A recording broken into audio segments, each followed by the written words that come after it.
Hey guys, it's Kenneth from Talent Creative Props. I just want to give you a quick update on the status of the Space Marine armor. Pretty excited. Alright, so right now I have both boots completely built.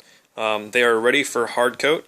Actually, I have one over there that is currently getting a hard coat, but right now I just want to show you how the stilts are going to play into the actual boot itself. I'm using the Skywalker S2s.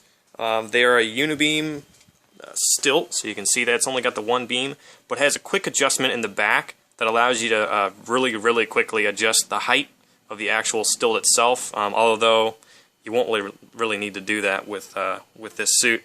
But anyway, it's going to go straight down, and eventually, I don't know if you can see that, but yeah, there you go. The stilt pad itself is actually going to go through the sole of the boot. That way the pressure when walking in the suit isn't going to go directly onto the boot itself. It's going to go straight onto the stilt pad. The boot just kind of float around the stilt itself. Just want to show you real quick. I've got the front of the first boot hard coated. See if you can see that a little better. And then I've got the second part of the first boot started getting covered with Worbla, and actually learned something this time. I learned how to get it to stick properly to the EVA foam. The Worbla doesn't like to stick to EVA foam really well. It likes to peel off.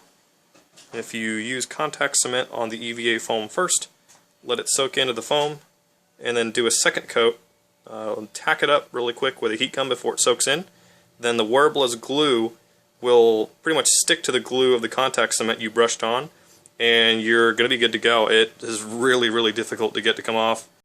Alright, so these guys are your friends. One of them is a heat gun, of course. I use that to form my Worbla over my object.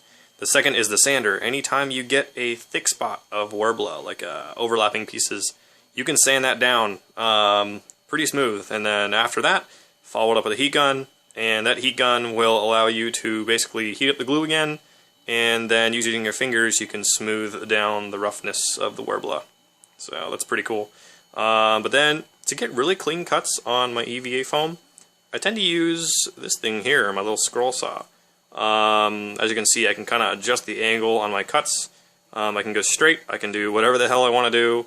But yeah, so over here, you know, there's a lot of little joints in there that are all angled to where they'll fit perfectly. So this is my weapon of choice. But to get the whole thing to have a nice kind of texture, especially for the Space Marine suit, it's going to need kind of like a cast iron pan texture to it. So I'm going to use truck bed coating over top of my Worbla.